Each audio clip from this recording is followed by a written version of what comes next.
The topic that we will be touching upon is how SMEs prepare for post-COVID-19 new normal, opportunities and threats.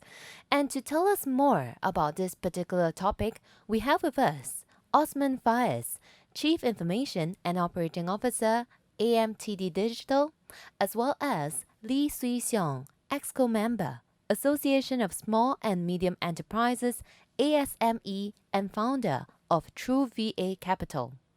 Alex Tian, founder, Deliverychinatown, and co-founder, Webuy. And we also have with us Vakil, co-founder and CEO, GlobalLinker. Let's welcome all of them.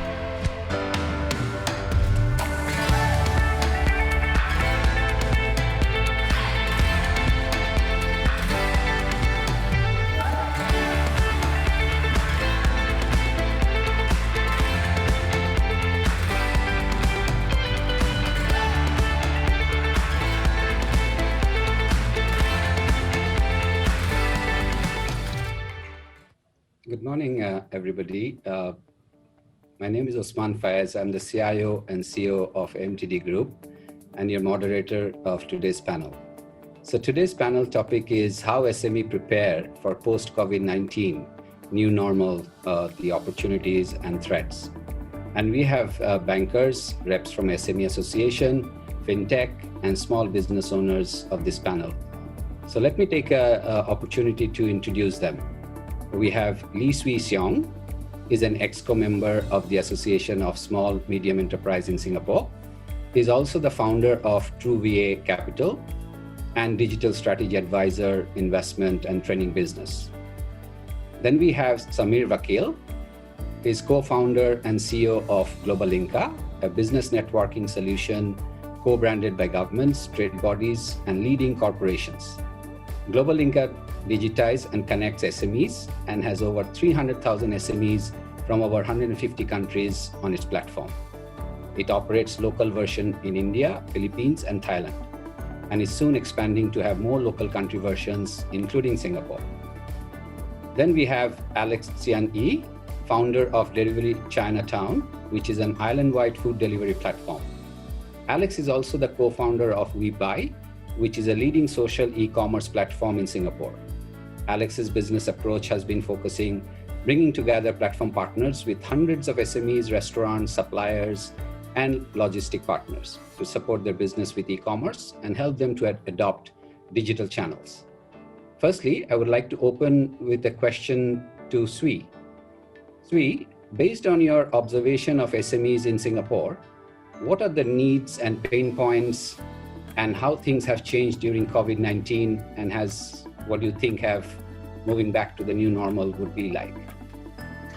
Thank you, Oman, and pleasure to be here.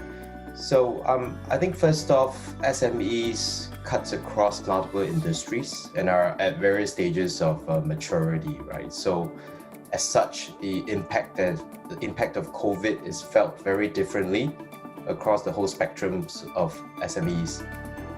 Some industries like technology, groceries, in fact, benefited from COVID, whereas others like hospitality, F&B were significantly hit.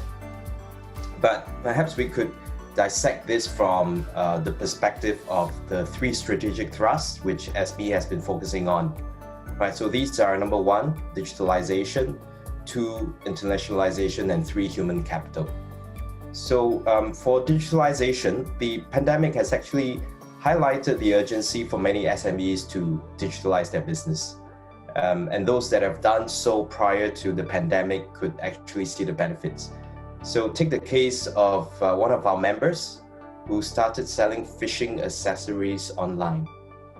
And their business volume actually increased many folds during the circuit breaker. It's surprising because you'll be wondering, right, who's going fishing during the pandemic, but nonetheless, it's true, right? And another engine of growth is in technology startups in specific industry verticals where, for example, we saw many edtech startups emerging as well in 2020.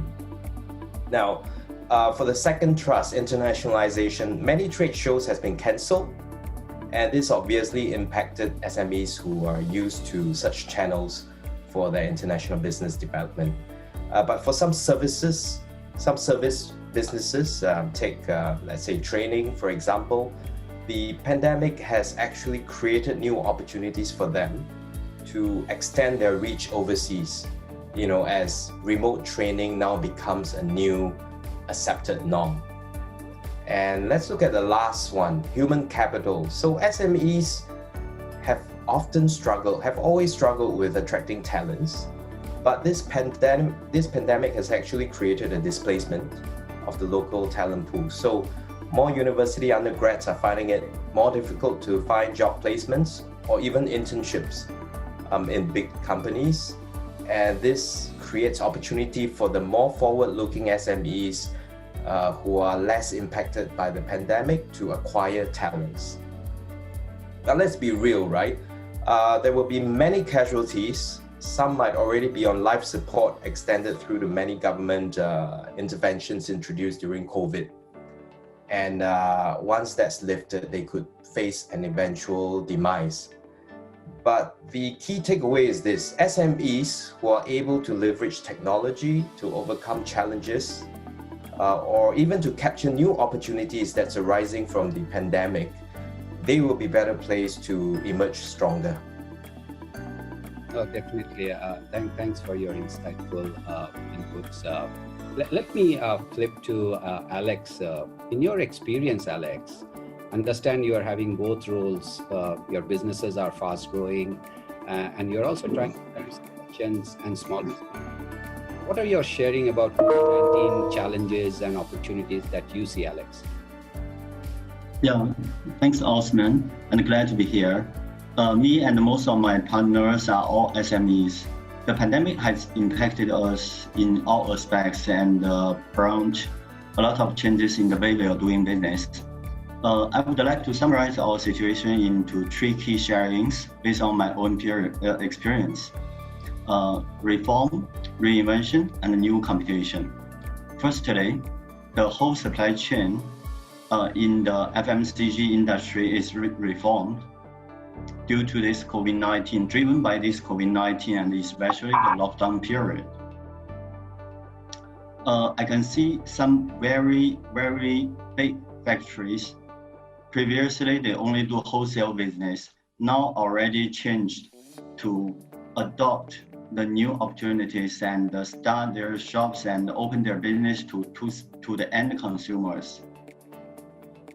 Some have already built new factories and start to produce goods and design for the end consumers. These are some changes that will not revert back and become a strong and a stronger trend in the industry. The factories are finally reconnected directly to the end consumers by new digital solutions. The supply chain is reformed in such a way that some players are dropped off and some are facing new challenges in their new business venture, which is to the end consumer, selling directly to the end consumer using the e-commerce and then the new digital solutions. And this also brings to my second point, reinvention. We have been seeing some of very fast-moving SME merchants. They have already made a nice move in the early stage of this pandemic, such as a dumpling manufacturer merchant whose main business previously was selling to the business clients, their business clients like the restaurants. Now they have already built a new e-commerce team and started their shop in e-commerce platforms like us, and they have also built their own auto solutions and start to actively manage the loyalty of their end consumer and also increase their productivity. Similarly, some restaurants also invented some new ready food half-cooked food which can be stored in the refrigerator, and they sell to end consumer directly with delivery. These merchants, they continued this business success even after the CB period, and like the restaurants, they already find new central kitchens. And these are some reinvention I would like to share, and this is caused by the COVID-19. Everyone is forced out of their comfortable zone, and some faster ones group is growing better with this reinvention. And thirdly, with the reform of the industry and the reinvention of some business owners, these are introducing new and totally different competition in our existing business, such as us. We are also affected because we are doing social e-commerce group buy platform in Singapore. And in the last 5 years, there were more than 30 new such platforms emerged only in Singapore. So all these past norms of business are disrupted. New competitors with new capital, with new technologies, they enter into existing business and bring a lot of changes to us. The competition become different, become fierce, and even these new players may bring changes that could totally change the existing industry, the way we are doing business. So our SMEs really need to be well prepared for the post-COVID-19 period because the competitions are all changed. And my suggestion to my team as well as to my partners is always we need to keep a healthy cash flow. We need to explore and adopt new digital technologies. And we also need to get and retain talented people so that we can face the new competition and also catch new opportunities. No, thanks, Alex. COVID-19 is actually a very challenging period for all of us, and lots of industry are still struggling, like the entertainment. Let's hear from Samir. What do you understand your business is targeting at helping SME communities and provide some solutions? So in your views, what are the challenges and opportunities that you see, Samir? Thanks, Osman, and I think that's a great question as well. The first thing we must all accept is that COVID is new to all of us. And this is around the world, whether they're large enterprises, small businesses, all of us were caught by surprise. None of us had ever thought of even preparing ourselves for something like this. So at a time like this, when you don't have experts to turn to, the most natural thing really is to turn to each other. And what we saw, and given we have a community of 300,000 SMEs, like you said, from 150 countries, what we saw was two things happening. One is the sense of a community coming up where people were starting to discuss whether it's problems, whether they were opportunities, whether they were way in which things are changing. They started talking more about it and more conversations happened. So it's a question of the community coming alive and a lot of collaboration starting to happen. So people were not seeing each other as adversaries. They were trying to help each other out. Solutions were coming out that were targeting customers, and then you started to see that level of collaboration. But underlying all of this in COVID, what we saw was three types of organizations. The first were organizations, like Swee correctly said, who were going to be benefited by COVID, whose businesses were actually going to be seeing a positive impact from COVID. People in distance learning, educational programs, people who were already in digital services, etc., saw a boom, but also a lot of traditional businesses. And Swee talked about an interesting example of the fishing company. We similarly saw a sports company providing a lot of indoor sports requirements for people at their homes. And like he correctly said, because this company was digitized earlier, they were able to take advantage during the COVID. And as the logistics solutions would open up, they were able to deliver these solutions to consumer homes. The second were the groups and businesses where there was a lull for a period of time and we knew the businesses would pick up in due course. For them, it was really being able to survive that period more from a financial perspective. And Alex talked about how that becomes a very important juncture to go through. But the second was to reinvent their business models. So those restaurants that sat and waited for the government to allow restaurants to open waited much longer, whereas there were many businesses that actually turned themselves into dark kitchens. And all they were really concerned was being able to produce food, good quality, under hygienic conditions, and be able to pack and deliver them to consumer homes. And Alex's business is doing a great job over there. But that's really what happened to the second segment of businesses. The third segment was really hit very badly.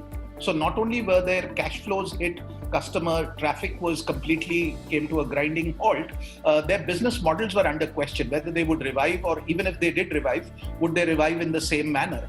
And therefore, I think these are people who needed to reinvent themselves and their businesses, look at new business models.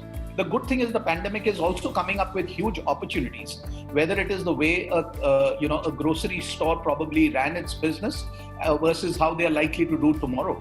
So I think there's a lot of fundamental changes that have been happening. The good thing is that small businesses today have a number of solutions, and ours is just one example of that, but many software as services solutions are available. And today the only limitation for a small business is their own imagination.